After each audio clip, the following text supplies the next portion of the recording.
Hello, YouTube viewers. Thank you for tuning into my channel here. I know you love cheesecake and that's why you clicked.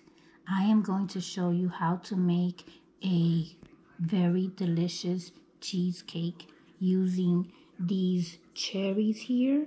And all you need is 2 bars of cream cheese. It can be Philadelphia cream cheese, 2 eggs, half a cup of sugar, vanilla, and sour cream. That's all you will need. And of course, your pie crust.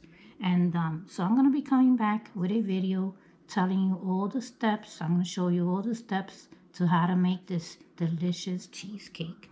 I was just adding more cherries here to fill it up a little more, but I think that's it. I think that's it. Look how beautiful it looks. And now I'm going to put it in the refrigerator because it's nice to eat it nice and cold.